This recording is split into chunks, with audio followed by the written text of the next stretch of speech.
Shangi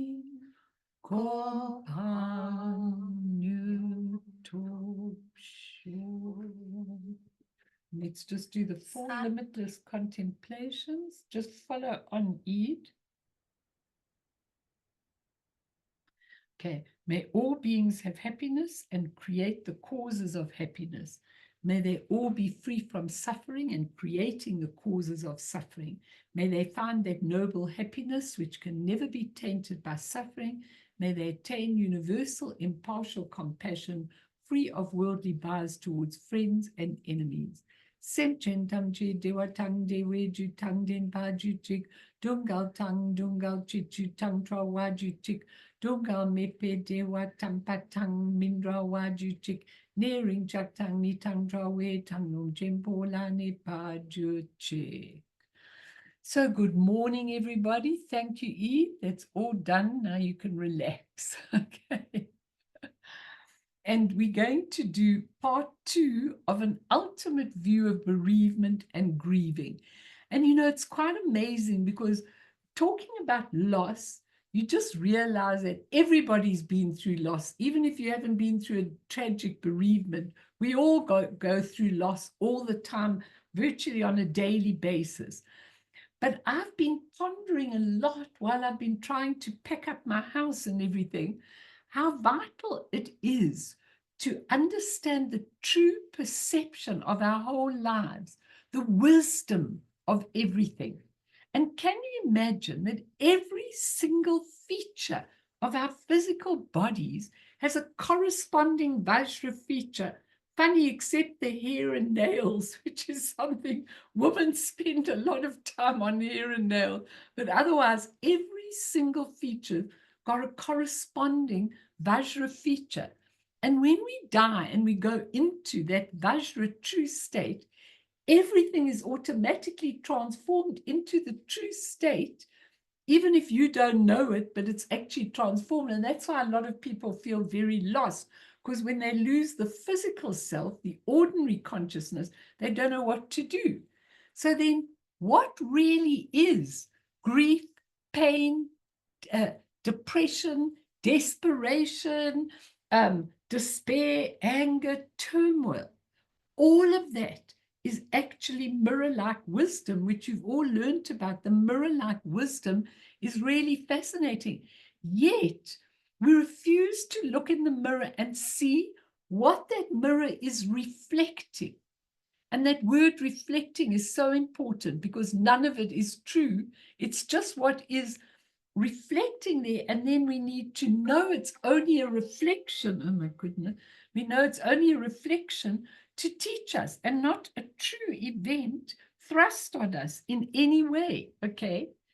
It's very interesting because in conversation between Dzongsa Khyentse Rinpoche and the Kung Fu master Jet Li, who is a very famous film star in Chinese film star, and he did all these kung fu movies, and he was really very famous. And then they did this beautiful dialogue, and he'd been in that tsunami in Thailand at that time. So he was asked about it. He was in Thailand with his 2 daughters at that time and a carer for the younger one. And he was asked about his survival. And he said, I took them all to the beach. And when this 3rd wave came, this tsunami wave, and I was in the water, and the carer and my daughter were just a little way away from him in the water, he said, and this huge wave came, and he saw the little one and the carer being swept out to sea. Can you imagine what an experience that was? And then he says, I clearly thought, now think about a person who's trained. What would you think being in that situation? You'd go, oh my God, help me. Or you'd say something like that. Or can somebody help me? My child is getting drowned. You may not even think of yourself. Guess what he thought when that happened? And he says it was so clear. He thought, at death, we are all equal. Whether we had fame, poverty, good, bad life, we face death as equals. The circumstances at that moment don't matter. Death equalizes us. Now that is how you use the wisdom, because death equalizes us. It means that we realize that we all equal. We're just carrying out a different drama in that particular life. But that drama is temporary and transient. That identity is temporary and transient. But in actual fact, death equalizes us all, whether you've been famous or a leader or whatever you've been, it equalizes us all. Now, that's how you see the wisdom through the human emotions. It's really a very important thing for you to see. So last week we were talking about the Zen master pouring tea into a cup, and then the cup overflowed, and the master had a fit, and he said, I want to shock you into a new view. Now, when we really acquire a new view of loss and grief at the highest level of Dzogchen, of the Ati Yoga, when we acquire that, Tralle Kabjon says, Dzogchen view, which is the highest view you can go, and you don't have to have this view. I'm just giving it to you because we're going to the ultimate view. But if you want to go on another view, it's really fine. It's not really like that. It's just completely different. He says, Dzogchen view is a view of no view, a trance view, not a philosophical view. This is so important. It's a view that allows a person to be free from all kinds of fixation and views. It's not biased by what we believe, no dogma, no rigidity, no prejudice, no concepts, no straitjacket Buddhist approach. This is how it is. It's not like that at all. No comparison with other people's view, an aerial point of view from the summit, which we call an expansive outlook. Now, I'm trying, a lot of people have written to me since I did that first one and saying how much they actually got out of it. I just want people to get an expansive view, but I want you, what I was trying to say last week is that an expansive view does not mean you skip the human pain. When you lose, you need to go through that human pain. You don't skip it. But while you're going through it, which I'm going to give you some good teachings today, what you can do instead when you're waking up in the morning and you just can't even get up, you feel so awful, okay? Very difficult to do this expansive outlook when we're going through a deep, dark, depressed loss. How do we become expansive? Now, my opinion, it's just my little opinion for what it's worth.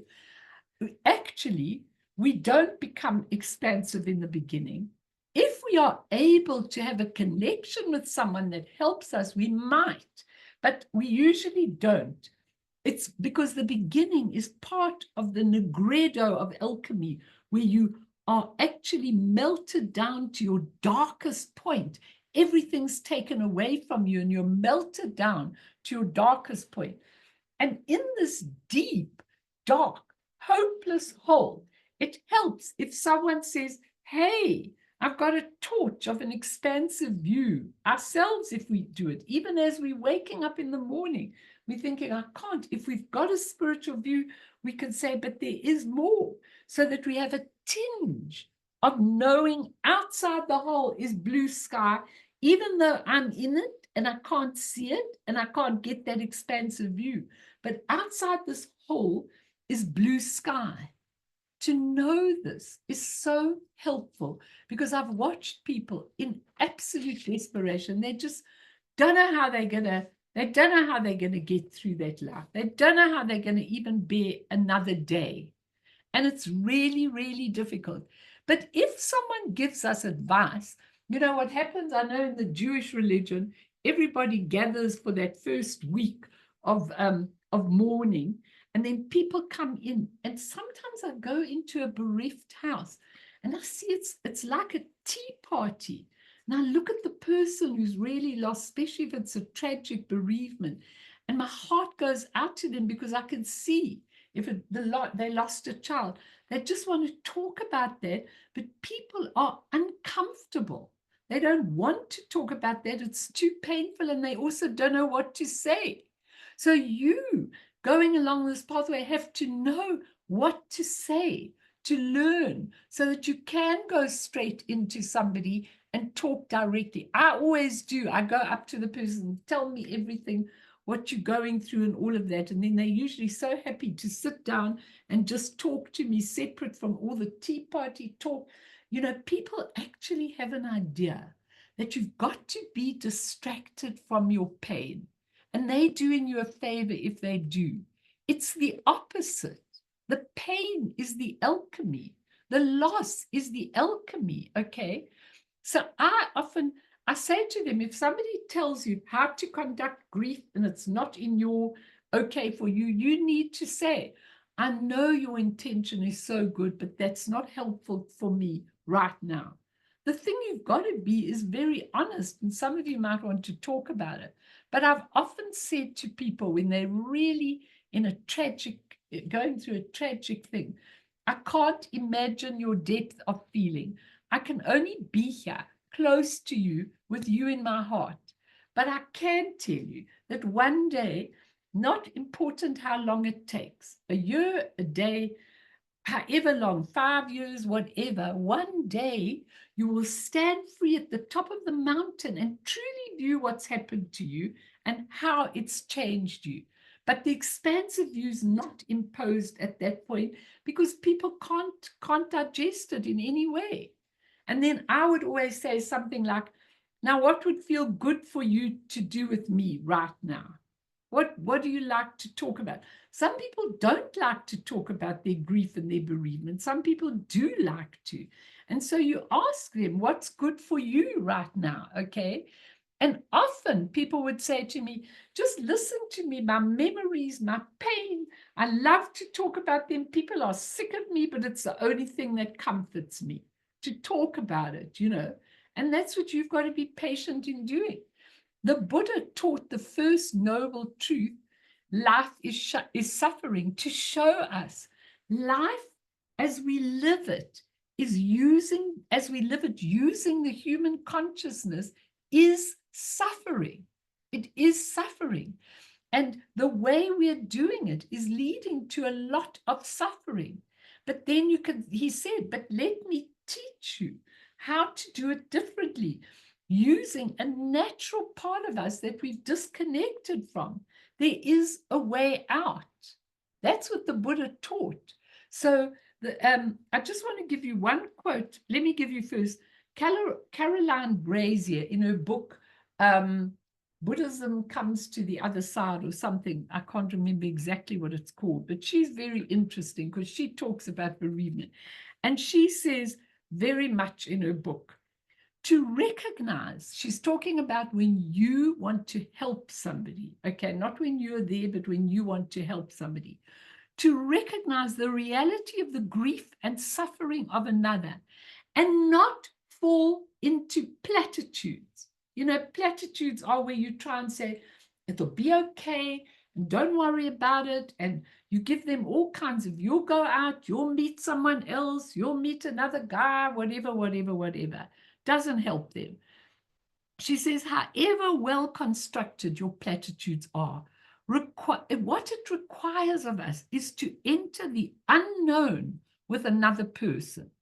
We have to be willing to shed our defensive clothing and reach out in the darkness. She says later, the touching of the emotion happens when we really encounter another person. It is both poignant and unknowable in the nuances of feeling, and a tenderness of quite exquisite delicacy can arise. A heightened state, she says, to sit with someone in grief is to experience not only the sadness and grief of impermanence, but it's also to open to something beyond the experience of either of us. There, the universal quality of life hovers. So when we've got to help someone, to actually just hold them and say, I'm here, I don't know what to say. but to go past your little self into that person and what they are suffering and what they are going through. She says it takes an experience beyond you. And a lot of people are really very frightened of that, and they don't want to, and they're not comfortable with it. But I think it's a very, very important thing that we're doing. And the Dalai Lama, I thought, just to make us smile a little bit, when he was asked once, what thing about humanity surprises you the most? His answer was as follows: man, because he sacrifices his health in order to make money. Then he sacrifices his money to recuperate his health. Then he's so anxious about the future that he doesn't enjoy the present. And as a result, he doesn't live in the present or the future. And he lives as if he's never going to die. And then he dies having never really lived.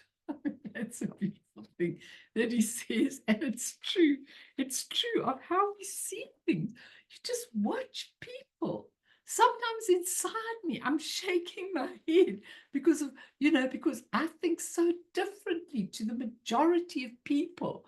And, you have to listen to what they're saying, and you have to be aware that what they are saying feels okay for them. Now, let me just say one other thing on this, and then let's go on to from last week. Just one important thing. It is the connection with your true nature, with your, what we were talking about last time, your transcendental consciousness, if you want to call it that, mind in itself, as Kablan gives it. When you have a connection with that, you are able to relate to other people, because the relationship happens through you, not from you.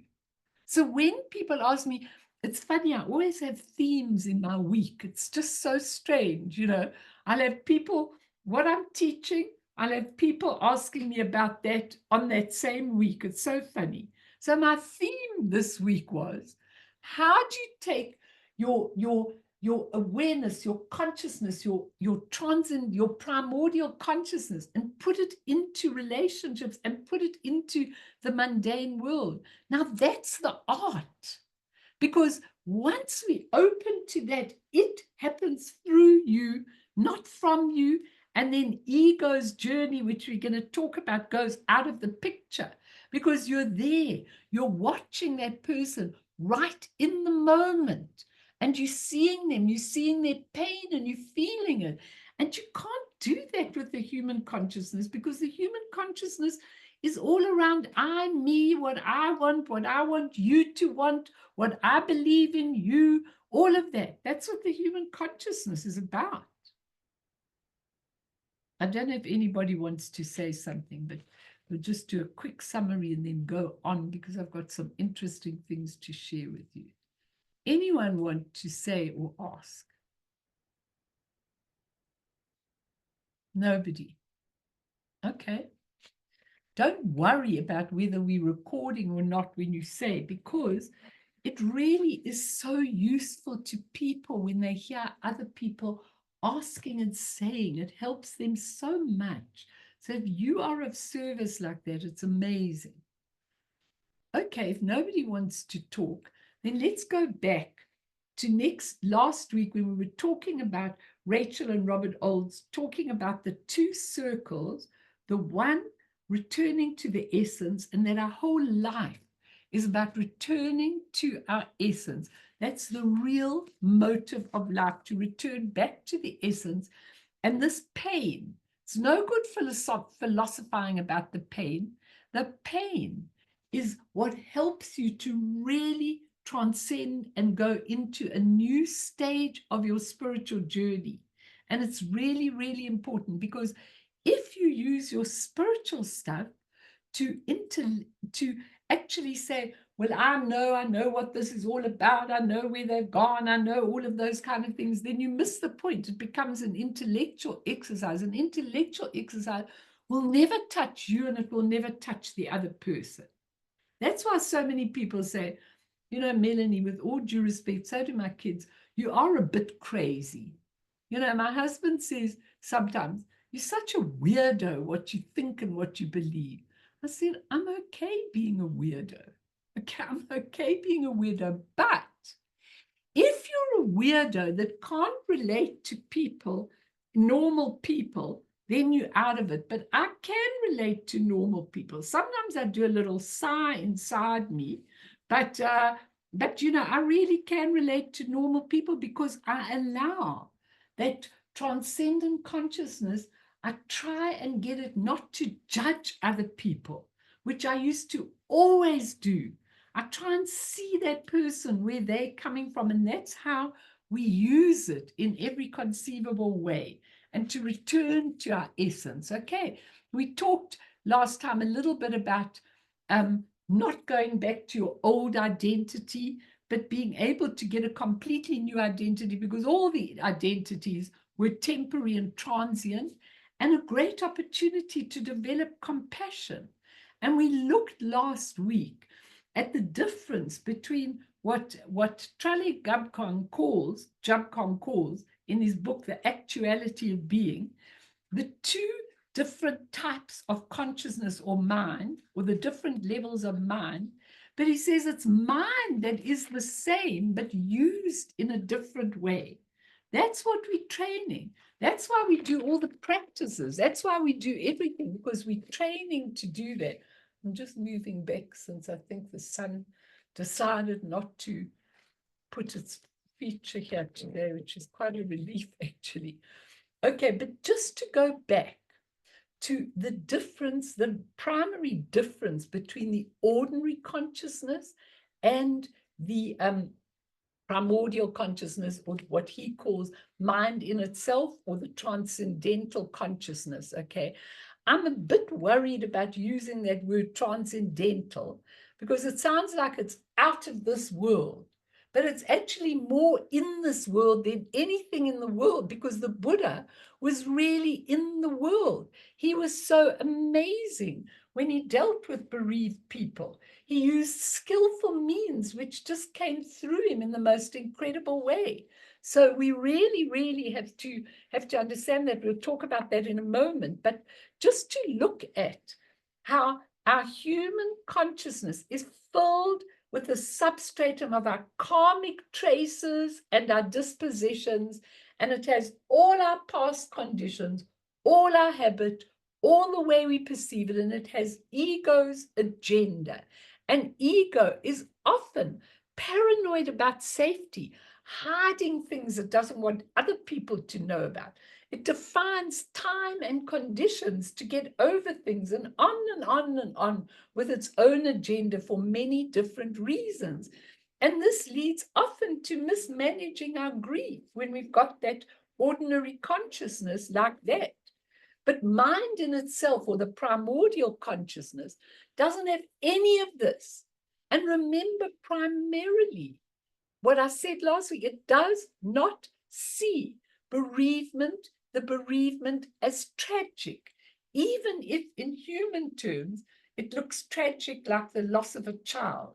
It looks tragic, but the transcendental knows it's not tragic. It suspends the conventional way of perceiving things, of wearing. It just has this beautiful knowing, this beautiful awareness, in touch, non-judgmental, and it allows things to be exactly as they are without our usual conditioning. And an actual experience is not like the illusion of the ordinary consciousness. It lives in a deluded mind all the time, because once you've got ego's agenda, then you've really, really, really got all the things of making me safe, how long I need to grieve for, why this has happened, what this is all about, how am I going to get back to my old life, how am I going to do things.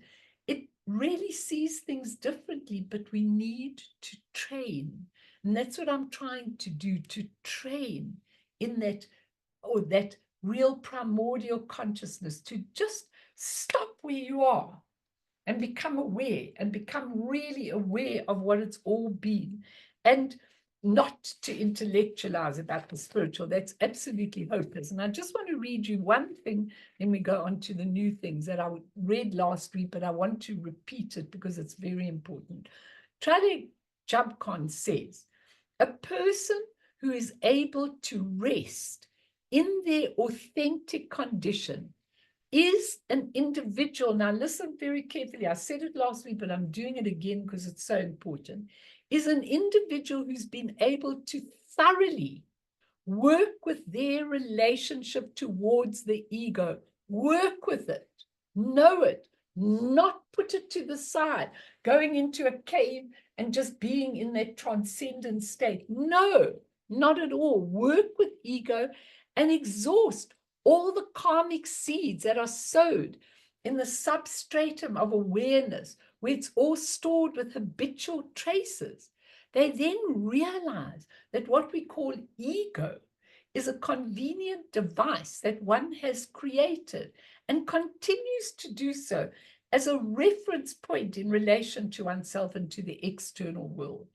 But in truth, he says, ego is not an independent entity or something lasting or unchanging. Then we realize that ego is really insubstantial. And that's why going through ego's emotional journey and understanding, it's so necessary for the bereavement process. Now think about it. Think about what he's saying. Because what people, according to the books, should get out of a tragic loss. I'm being very blessed in this life because I haven't had to go through tragic loss to actually understand this. But I suppose when I look back, if I hadn't have had many, many, many bereavement people coming to me, and tragic bereavements and groups of bereavements and all sorts of things with bereavement and compassionate friends and all the places where I used to give lectures and everything, if I hadn't had that, maybe I wouldn't have been able to understand this very well. But if you look at the Buddha and you look at the two women that the Buddha really, the famous stories that the Buddha used, there was the one Patakara and the one Kisagatami that I told you about. And Kisagatami asked him to bring the child back to life, and he sent her to find a mustard seed in a house that hadn't known sorrow. And she soon learned every house has had sorrow. Now, Patakara was a different story. She was living in a culture in India that time where you had to go home with your babies to your parents when you had your babies born if you were married to someone and didn't live with your parent. So on her way, the first time, the baby was born and her husband brought her back. The second time she was going with him again to her parents, he didn't want to really go. And what happened was they were crossing this river, and the little one and the new baby both drowned in the river, and so did her husband. So she just went on crazy coming to her parents' house, and she found both of them were being buried, both her parents. I don't know what they died from or anything. So she just lost it in her head. And she was wandering around naked. And the Buddha saw her, and he actually called her. And what he said was so brilliant. He said, "Come to your senses." That was his first word to her. Now, some of you may think that's quite a harsh word. No, because he shook her out of her deluded, crazy state walking around. And then once she had woken up and realized she didn't have any clothes on, he then went and got a garment for her, and he put it around her very, very gently so she felt the compassion from him. And then he taught her slowly but surely at the level she could go. So he gave beautiful stories of his skillful means. And both of these women became very, very, they really went to the top of enlightenment from their particular, from their particular pain. So Mark Epstein, he wrote his book, I told you last week, Going to Pieces Without Falling Apart. Okay? So you can lose it, but you don't fall apart. You still are okay, which is really important. And I'm not going to give you much from his book. I've just taken some ideas that I want to explore. But he said, Western psychotherapy is holding out for a cure for grief. You could disagree. He said, do we want to cure our grief or learn to live within its emptiness, yet pain? Now, that's the question he asked, which I think is really lovely. Do we want to cure our grief? When we run to people with the begging bowl, do we want to cure our grief? Or do we want to learn to live within its emptiness, yet pain? Okay? And it's just important to realize that emptiness means when we lose the grip on the pain, the attachment to it, seeking it rather as full of possibility. Because if you look at the word emptiness, it's a word ego does not like. I know when I first heard it, emptiness, when your fridge is empty, it's terrible. But when you put emptiness, and I remember sitting in Minja Dorje's in a class he was giving at Sammy Ling once, where he explained emptiness, and he said, ness, ness, ness. The word ness in English is ni in Tibetan. He said, when a word has got that word, it means full of possibility. So he says, emptiness is not nothingness. It's the opposite. It's everythingness without solidity or fixation. I found that very interesting because, you know, emptiness is something the ego does not like, okay? And yet, if you look at his question, do we want to live within the emptiness and yet pain? Because the emptiness, certainly in the beginning, doesn't take the pain away. So what does attachment mean when we look at it in terms of emptiness? It's when we go back and back to our thoughts and feelings and fixate on them on and on. And, you know, sometimes we let go, but then we automatically go back. And when we begin to understand emptiness, the possibility of all thoughts and emotions, then it's no longer letting go because there's nothing solid to let go of, but it's letting be. Now, letting go versus letting be is a big difference, because letting be is there's a tinge of acceptance when you let something be. When you're trying to let go of something, it means here is a tangible thing and I need to let go of it, but there's nothing tangible there. Letting be means just let it be as it is. And when we let be, this is not a permanent ending to our loss and our grief, as it's too deep, but we no longer attached to this deep, ongoing feeling that we wake up to every day.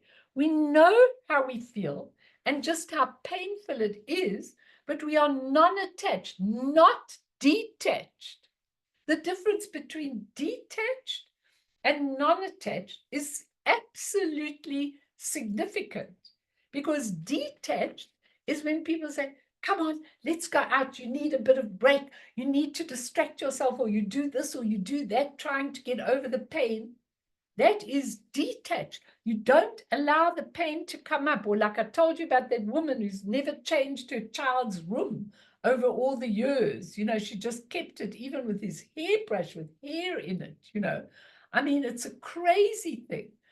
But non-attached actually means we are fully aware of the impermanence of it, and that it is not us, that we have to embrace impermanence by training and retraining in it, but we allow it to be, we let it be. And when we allow it to be expressed, it will spontaneously dissolve back into the essence.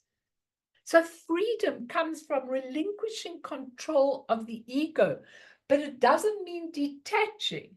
It means not attached to the outcome, not attached to the fact that day by day I wake up in the morning and this room is dark, and my life feels dark and there's nothing left to live for and I feel so terrible. You're not attached.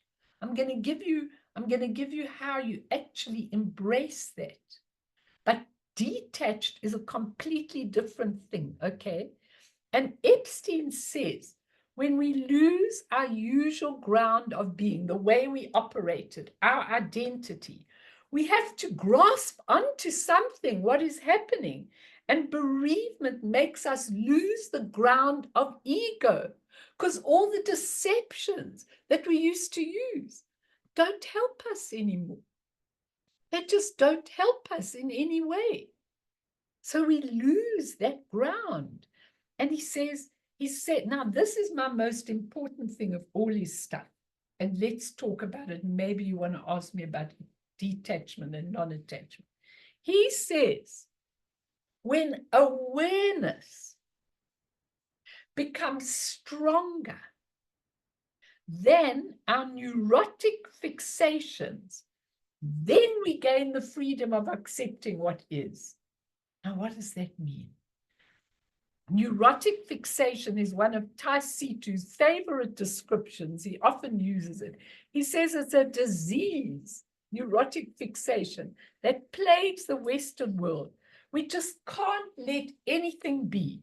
With awareness, all of it changes, because as soon as we realize we're holding on tight onto the emotions like grief, suffocating in it, we shine awareness on it, and it will start dissolving back into the essence. And we do it again and again and again. So when awareness becomes stronger than our neurotic fixation, remember how people are when you're going through a terrible time? They go back, then they think about it, then in another way, then they pick it up again, then they let it go, then they pick it up, then they let it go. It's called neurotic fixation. So interesting, because in the East, they don't have that. You know, I can judge that because, like, for instance, many times when I used to go back to India, then I would buy little gifts for the monks, the ones that I used to be friendly with, or people when I used to go to Sammy Ling and everything. Now, what I found so interesting is how in the West, if someone gives you a gift, okay, and it's all about ego, you know, it comes from when my mother said, did you write in those days you wrote? Did you write and thank so-and-so for what they gave you? And I said, but I told them thank you. I told them, I said, thank you. This is so beautiful. She says, no, but you need to write to them to say thank you. You know, when we give a gift, a well thought out gift, we really want the other person to say, wow, this is amazing, you know, thank you. And then you want them to say it again, I'm using your gift, blah, blah, blah, you know. It's because of our fixations on ego. Like I spent a lot of time buying you that gift. You've hardly even thanked me for it. Now, what I found so interesting with these Tibetan people is that you give them a gift. They say, thank you in a very plain thing, not with exaggerated, like we say thank you. And then you never hear from them about it again. So they never come to you later and say, you know, that T-shirt you bought me, it really fits me nicely. I'm wearing it, you know. You begin to realize they don't attach to anything. So if you give them a gift and they say thank you, not over enthusiastic, thank you, they won't mention it again. Now, how many times do we mention things? Hey, Ika, you always say to me that you don't want to mention things. People don't want to mention things over and over and over again. You know, my husband says about this moon, you know, Melanie, you're like a broken gramophone needle. You just go on and on about all the things that we need to do in the house. He says, just leave it. Just leave it, you know. And it's true. We do go. We do go on it. So anyone want to say anything? I think this is a good point because we're going to go on to a couple of other things to finish off this topic today. Anyone want anything? Say anything, ask anything, do anything, and then we'll do a meditation. Anyone?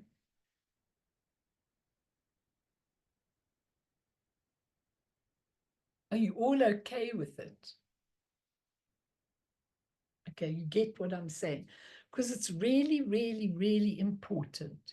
And I want you to understand this so well, because both in your own loss that you go through, even if you've had a divorce or you've had a breakup, or you've had it doesn't have to be a bereavement, you've had a loss of your life, or you've had illness and it changes everything for you, or whatever loss you've been through, it's all the same process, just different subject matter.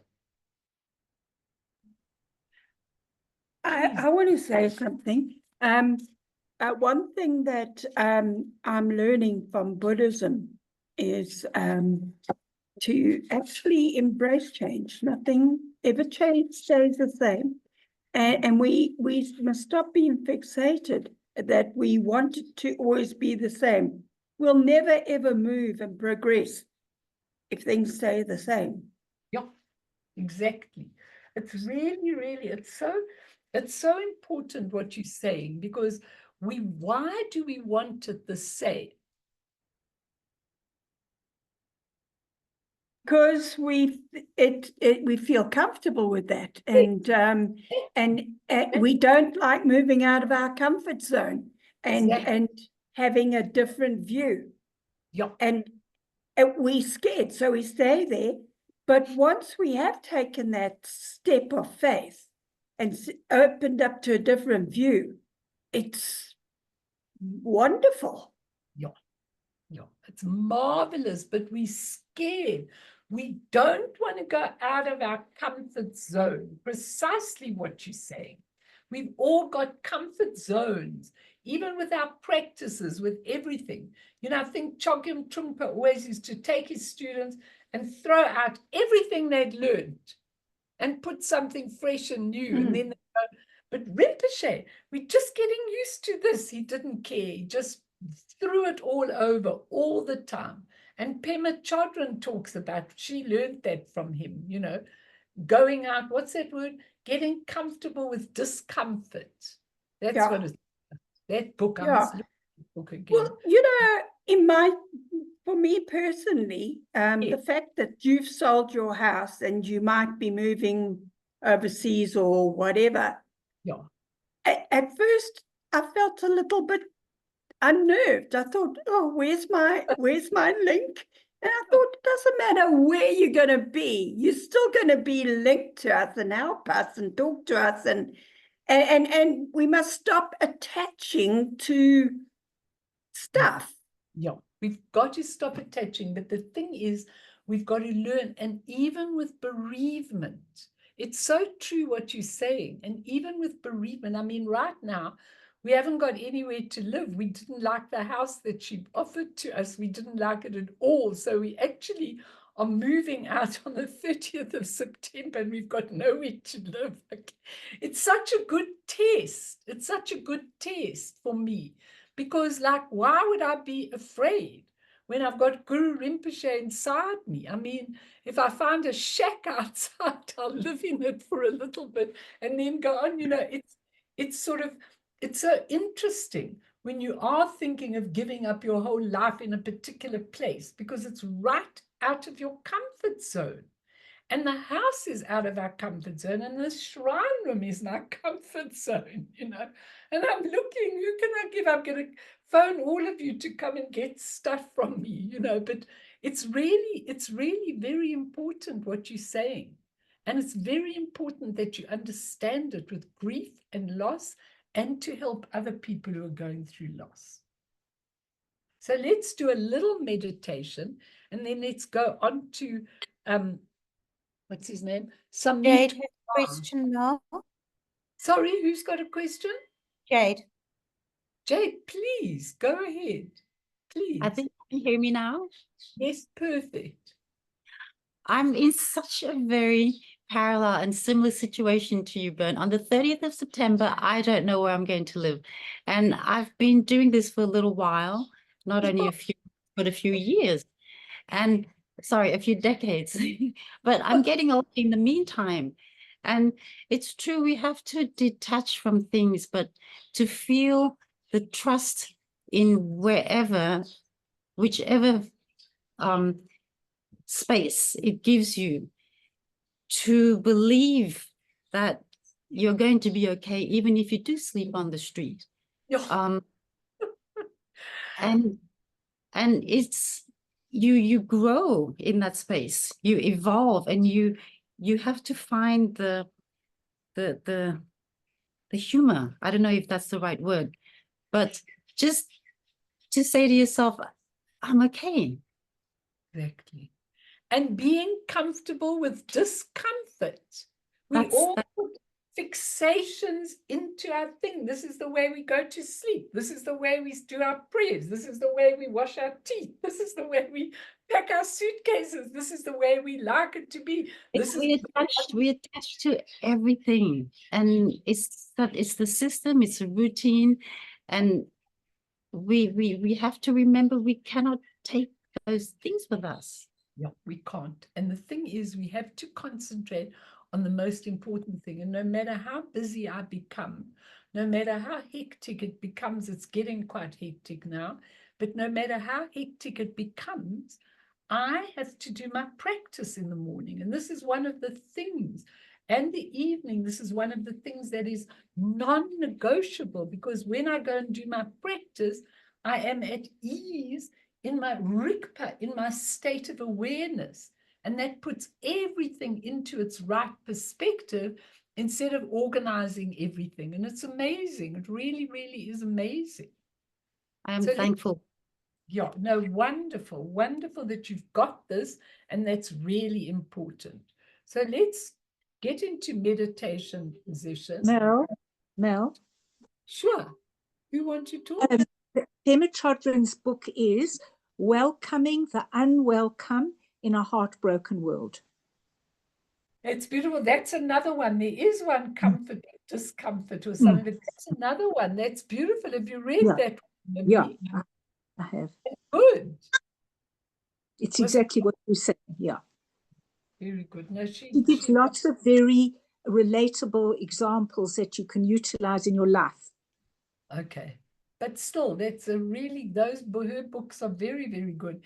And she got her philosophy from Chogyam. She always said Chogyam Trungpa threw people out of their nest. So you were on the floor, comfortable with uncertainty. Yeah, that's perfect. Thanks. But he threw everybody out of their nest. They couldn't stay where their comfort zone was. So go into your state of meditation, whatever that is. I'm talking about non-meditation at night, and I'm getting all these strange comments back. But I want you to just breathe in and breathe out. And come to this moment, breathing in the fresh, blue, open sky. Breathing out all the rubbish, the fixations, the loss, the grieving, the pain, the disappointment, the depression, whatever you're going through in your life. Just breathe in that fresh, fresh air. And Samit Kumar says, grieving with awareness, and it's the same for whatever you're losing. It may not be grief, but it may be loss and pain, is becoming consciously aware of the intense pain after loss. Becoming consciously aware. So right now, all of you who are going through change, who are going through learning new skills, who are going through quite a loss of your old identity, your old fixation, your old everything. Just bring that intense, sometimes it's not intense pain, sometimes it's intense discomfort, sometimes it's intense fear about the future, sometimes it's intense whatever. Loss, identity, not sure, uncertainty, unpredictability. I want you to just let it all come up as though you were walking towards a mirage which had tons of food when you were really hungry. And in the front of you, you see this amazing mirage of food, and you walk with enthusiasm towards it. And as you get nearer, there isn't anything there. So let your intense emotion come up and let it dissolve, let it be.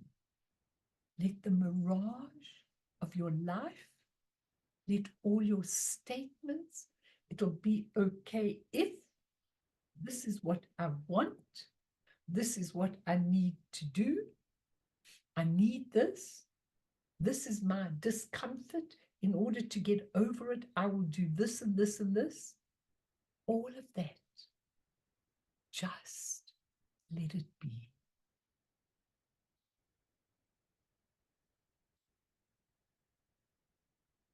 As though you were an old person sitting at a bus stop, just observing, doing nothing, non-action. But feel a sense of allowing, a sense of letting be, a sense of surrendering.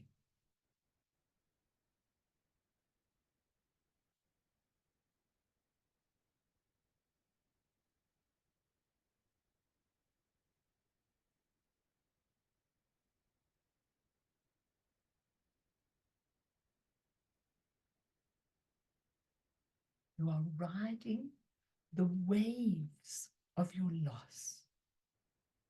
So sometimes, like in the ocean, they rise up so high it feels overwhelming, and then they crash back into the ocean. Ride the waves of your pain and grief. Like a surfer, the surfer knows when to get on the wave and how to go with it right up and allow it to carry them right to the shore.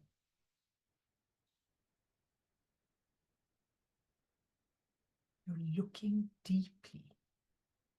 You're shining the light of Rigpa. Rigpa is your intrinsic awareness that knows everything. It knows this is just an experience that will change soon. It's going to change you. It's all good, even though it's so painful.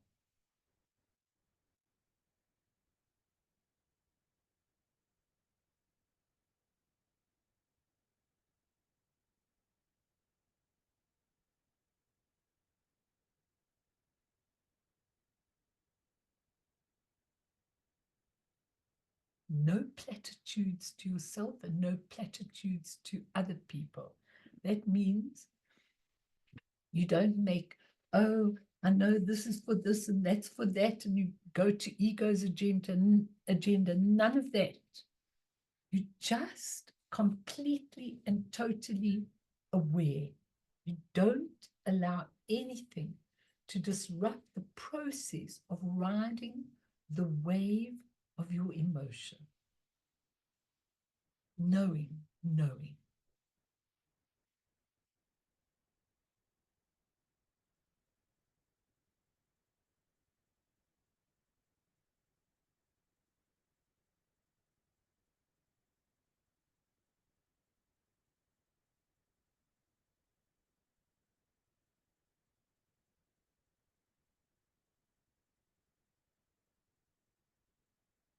So let's look quickly, just for the rest of the time, at Samit Kumar's book called Grieving Mindfully.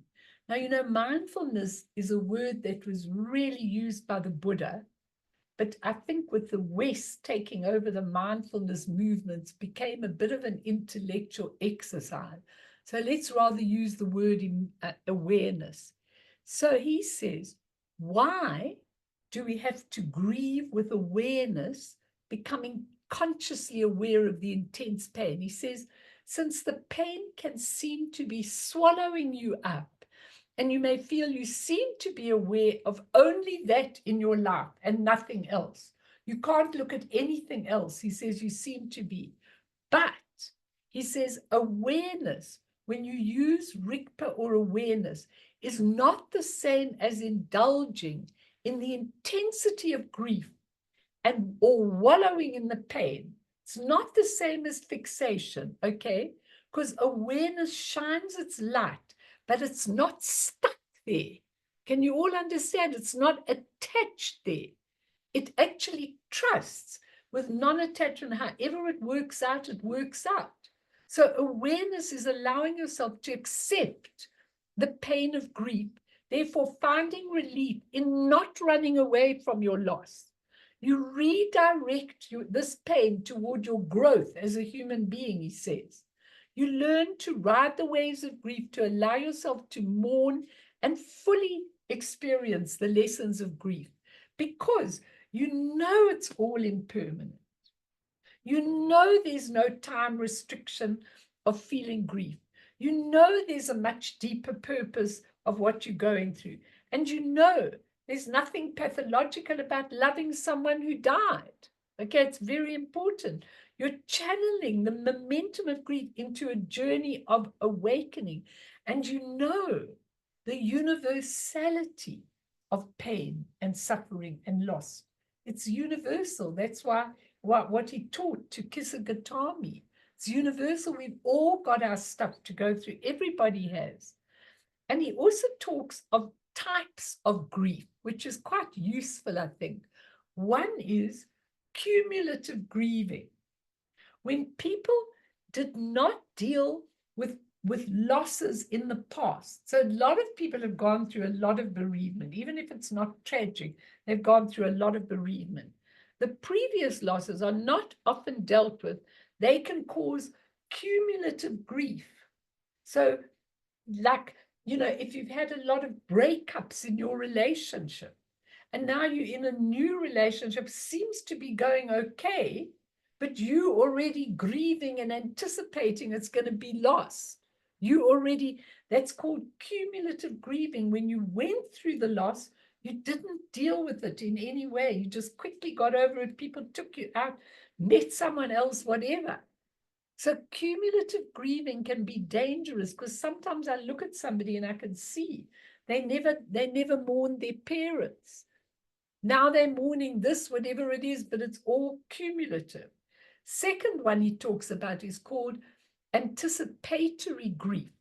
Before an actual death or a relationship going sour can prepare you, especially knowing impermanence. Now, some people are always anticipating difficulties, grief, pain, you know, before it's happened. They're already saying, you know, this could be a disaster, this could be that, that could be that, you know. That kind of, he calls it anticipatory grief, can be really bad, because not bad, but it can really make you bring things about because you're already waiting. You know, some people are waiting so much for the person to die and they're petrified of it. I was dealing with somebody whose granny was dying and the family were around her, breathing over her. I mean, the poor woman couldn't die. She was 90 something, you know, because we anticipate this is going to go. And actually, it's an ego journey, because we're thinking, what about me? How am I going to go through this? Not what about the person? Maybe they need space. Maybe they need everything. And then the third type of grief that he talks about is post-traumatic stress disorder. So like if you've been in an earthquake, if you're a war veteran, if you've been through trauma, you know, when I look at, for example, like I said last week, these hostages, you know, and what they went through, they've now discovered that they were starved both of food and air before they were shot. So I was thinking about it, and I was thinking about, you know, the not having air, being in these tunnels for month after month after month, and not having food and being treated abominably. I mean, if you came out of that, how would you get your life back on track? Because there would definitely be post-traumatic stress disorder, a lot. For me, there's only one way to deal with it. And that is if you know on a spiritual path, number one, that you were in the right place at the right time. That is very difficult to know. Very difficult to know. That nothing happened by mistake. Okay, that you happened to be there and this happened. Because if you look at that, it's such an interesting thing. Because, you know, why was some people catch that airplane and they were supposed to, but they didn't, and then the airplane crashes or something like that. Whatever we go through, it doesn't mean it's right or wrong. This is not from the human point of view. It is from the absolute transcendent, ultimate view. None of us are in the wrong place. Now, you know, the beautiful one that really did this was Viktor Frankl. Now, I don't know how many of you have studied Viktor Frankl's books. I mean, some of you who were with me long ago, I absolutely loved them beyond. I really loved his books. And I remember he wrote there, I went to the university in Pretoria to listen to him. He came out, he was in his 90s, and at the end of that talk, everybody stood up and cheered. It was, someone gave me a ticket. I went all by myself and I listened to this man. Now, he was in the concentration camps. He was a psychiatrist. Then he wrote all these books on logotherapy and everything. And I remember the equation he wrote: despair equals suffering with no meaning. Now, the thing is, with post-traumatic stress disorder, it is very difficult to get over it. It is very difficult to get over something like that and live without the nightmares and everything. But lots of people have been through terrible, terrible things in their life, okay? We don't know what the reason is, but somewhere, if you can have that spiritual hope, that spiritual feeling of, you know, there has to be something in the mirror-like wisdom that I needed to learn from this. You can get through it, and you can heal, and you can get better. Knowing that this is an impermanent, it takes a long time, but knowing this is an impermanent identity. What was done to me was an illusion. There was nothing that was real there. For me, that's the only way. And Kumar discusses the loss of our identities when we go through a bereavement, especially after caring for someone who goes through a long illness. The loss of the previous identity, if viewed spiritually, is a way of non-attaching to the previous identity. So I did nurse somebody for 5 years, and but that was what I had to do for that person at that time. And now, when you do Vajrayana deity practice, it is to take, I must do a whole talk on this again, it's to take your identity and change it into the deity's identity, because it's an internal identity. And when you do that, you start to realize that I went through this was my identity, it's over. I'm looking at my life now. We probably are going to immigrate. We're just making a final decision. But in any case, as I can't think of your name. I've really lost it, you know, with Gail. Sorry, I just lost it for a moment. It's one of those ancient moments, especially with all the things I'm doing. Okay. As Gail said, I mean, maybe this is why I was always had to do Zoom, because wherever I go, you know, I will be able to be in touch with you on Zoom, no matter what it is and no matter how it is, we can still continue doing it. And anyway, if it's not, then it's not. It's just that we have to really, really not attach to those identities. But the one thing that I want to say to all of you is in Buddhism, in the higher vehicles, there's the term in Dzogchen called radical acceptance. Radical acceptance, a very, very important term. And he talks about it. It's used when grief, pain, anger, depression, despair, whatever is acute. You can't run away from it, and you can't dwell in it morning, noon, and night. So you can't dwell in it indefinitely. So we turn around and embrace the whole process completely unconditionally. Nothing is turned away, nothing. All is welcome. You experience in radical acceptance the pain, but the world keeps going on as it always has. But your attitude to it changes. So you're in it, but your attitude, and you accept this distress and yourself, and we change our relationship to it. This can work, especially when you feel completely overwhelmed by pain or negative emotions. Remembering impermanence, you can learn to accept how you feel at that moment. It's really important. And it is an emotional roller coaster, but this radical acceptance is like when you keep having a nightmare, there's a dark being chasing you, lots of people have it, and then you say to them, wake up and turn around and embrace this dark deity, this dark entity. They turn around, and when they do the radical acceptance, it dissolves because it never was anything solid. And Sumar does a very interesting comparison.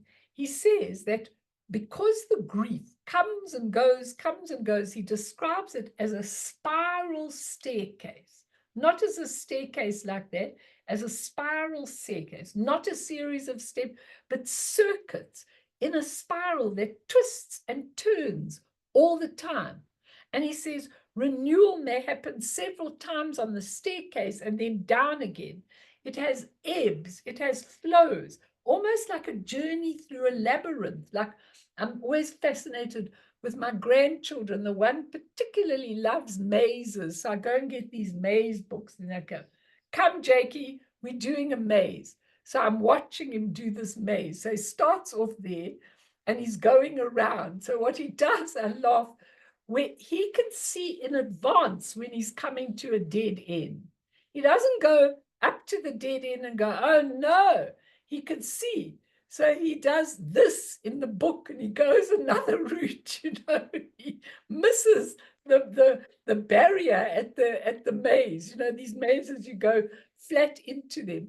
So he goes, oh no, and then he turns around and goes another way when he sees he's going into the black. Well, it's like that, okay? And it's like a labyrinth, and then through again, through to the other side. And remember, he says, we stirred by the memories, the triggers, the first anniversary, the second anniversary. Triggers are cues. People trigger you. Events, songs. You hear a song and you start crying because that was a song. That was my child's favorite or whatever. Smells, images, all the things that trigger. And when they trigger, he says, we can cope with these with radical acceptance. They are the turns in the spiral staircase. So we might go up and then we might come down. I think it's a lovely way of describing it, don't you? It's really nice on the spiral staircase. And, groups and individuals help, just to know you're normal. So many people have said to me over their grieving, as long as I know I'm normal, okay, as long as I'm normal, I say you're normal. I've seen so many people go through this. You're normal. Yeah, but Melanie, it never goes away. It's so intense. You're normal. You're not losing your mind.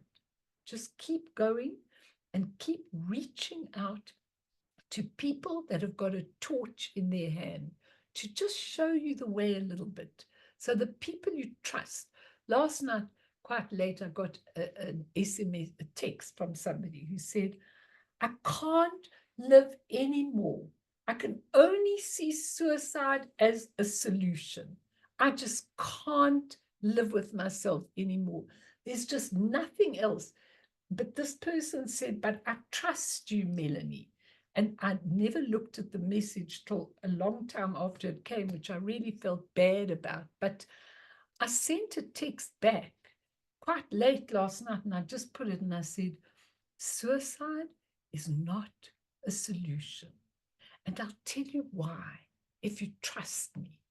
Because suicide is a habit momentum. And if you commit suicide in one life, you always want to commit it in the next life the minute things are not going right. And then you have to come back double trouble. So it is a pointless exercise. And also, when you go into the bardo and you're without all your defense mechanisms, it's really, really not at all easy for you. It's very difficult because whatever you're not facing, you need to face. Please, I said to this person, come to my group tomorrow morning. But when I looked this morning, they hadn't read that. Okay, I'm very sorry. I said, come to my group. I won't point you out. I know the person isn't here, so I can tell the story. But I said, just come tomorrow morning. Let me give you what you're needing. Anyway, I'll now text again and say you weren't there. Maybe you didn't know, but just go and listen to it as soon as it's downloaded, you know. But there's no other way. And loss, from the Buddhist perspective, what we know, the interdependent causes that are presented out of the karmic imprints we created, it's hard sometimes to consider, but with awareness, we know the meaning of the trauma we are going through and what is required to change in us. It's funny, when I ask people, what do you need to change? Because it becomes so obvious to me. They know too what they need to change. They know the habit momentums. And you know, every day when I look at the wisdom of perfected action, that's one of the 5 wisdoms. You know, the wisdom of perfected action, if you recognize it, you're in this place, you're doing what you need to do, and it's perfect. Straight away, the habits, because the 5 skandhas attached to each of the wisdom, the habits start dissolving. It says so in the text. The habit momentum starts dissolving. And just a couple of other points, and I'll stay afterwards just to finish off. We also need to find closure, especially in sudden loss. And that closure can come and it can then go. And we need to close it again and again and again. We don't just close it because we've now got a spiritual path, okay? Especially regrets. You know how many times people tell me that they regret that they didn't do this with that person, or they didn't do that, or they shouted too much, or they were ugly.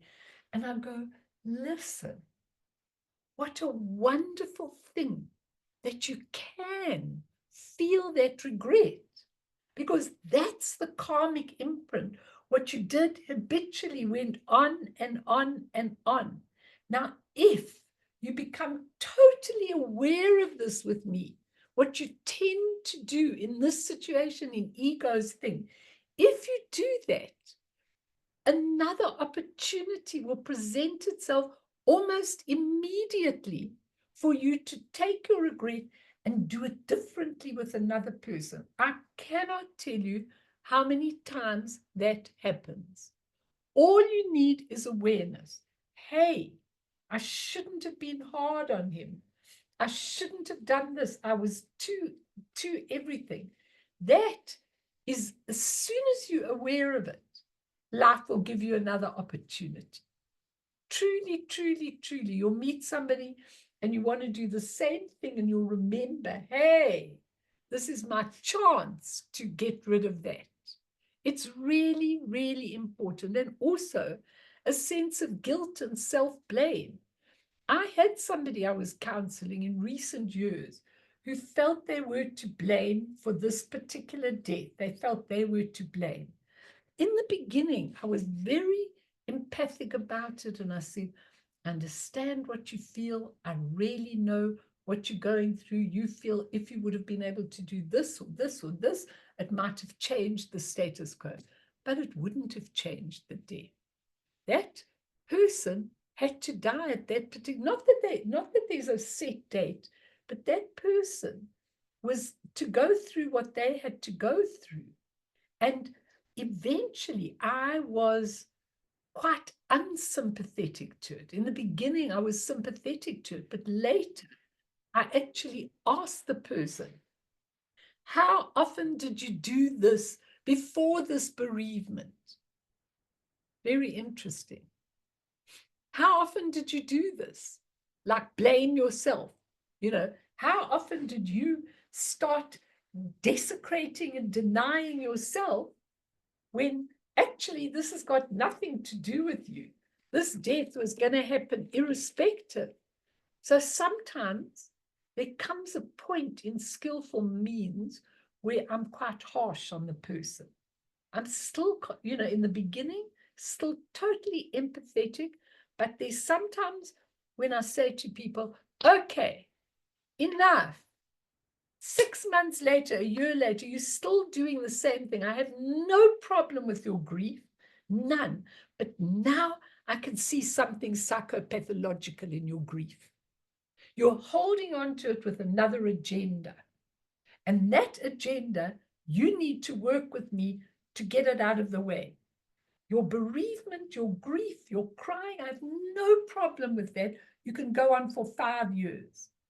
But when I see that there's something deep hooking into using the bereavement for one of your psychopathological things, I will point it out. So there's tons of stuff I'm giving you, but also compassion. Compassion, you know, when people go through a tragic bereavement and they take up with the organizations like Compassionate Friends, you know, lots of the people that have gone through the death of a child will then go and help other people to go through it, and they know exactly how they felt because they went through it. That's beautiful, taking it out of a bereavement. Equanimity, eventually with awareness, we learn to go through the storms and the calm periods, and it's okay because it's just an alchemy that we're going through. And then just 3 other things I want to, 2 things actually. The importance of doing practice when you are bereaved. Sometimes I've helped people when they have been on a pathway to make the practice in relation to what they're going through.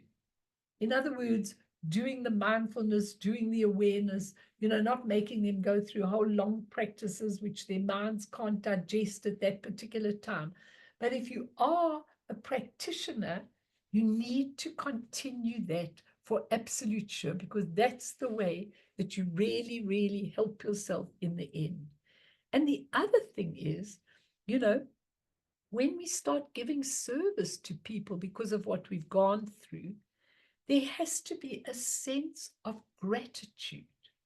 A sense of gratitude is very important. Like, I'm glad I went through this because look what I've learned, and I'm grateful for going through it. So I just want to end with a quote from Kamar, which 2 things which are really important. I think it's a very beautiful quote. He says, to grasp the revolutionary spiritual potential, to grasp the revolutionary, not meaning grasp on it. He says, just being able to get it, to get the revolutionary spiritual potential of life's inevitable ups and downs, which I think is so important. So as soon as you're going down, you actually get this. I can see that there's a lot of potential for me here. And then he says later in that quote, to seize the vastness of this very moment. For me, that says it all. To seize the vastness of this very moment, which means in your awakened mind, it is like the sky, vast with incredible space. And the good and the bad can all go there. It can all go into that space, the vastness of this very moment, when I'm going through such pain and grief and everything else. There is such a vast moment. There is so much potential. There is so much to learn. So that's really my talk on bereavement. The 2 talks.